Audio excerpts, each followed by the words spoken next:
कोल्हापुरातील मंगळवारपेठ भाजी मार्केटमध्ये स्थानिक मराठी भाजी मार्केट अध्यक्षांवर बेसावध हल्ला करून त्यांना जखमी करण्यात आले। हा हल्ला यूपी बिहारी व्यक्तीकडून झाल्याचा आरोप मनसे वाहतूक सेनेने केलाय। यापूर्वी अशा दादागिरीविरोधात मनसेने कारवाई करून ही थांबवली होती, ज्यावेळी पक्षाच्या कार्यकर्त्यांनी 3 महिने तुरुंगवास देखील भोगल्याचं नमूद करण्यात आलंय।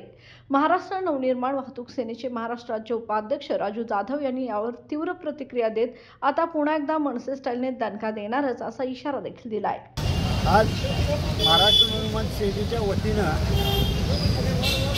शिंगोशी मार्केट मंगळवारपेठ येथे जी भाजी मंडई बसते या ठिकाणी आमचा त्या मंडईचा अध्यक्ष अजिंक्य मस्कर हा गेली कित्येक दिवस आणि कित्येक वर्ष अजिंक्य आणि मी त्या शिंगोशी मार्केटच्या विकासासाठी आम्ही प्रयत्न करतो, परंतु ह्या शिंगोशी मार्केटमध्ये काही तुटक अशा काही जणांची दादागिरी दादागिरी आम्ही बंद पाडली होती।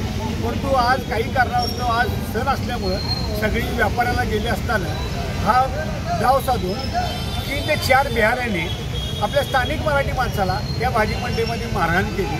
आज अजिंक्य मस्कर हा CPR आता ॲडमिट आहे। आज याला अजिंक्यला जे मारहाण करणाऱ्या यूपी बिहारवाल्यांना आज मनसे स्टाईलनं उत्तर दिल्याशिवाय मी गप असताना पोलिसांच्या समोर पण मी सांगितलेलं आहे की याला आता मी मनसे स्टाईल दाखवणार। कालच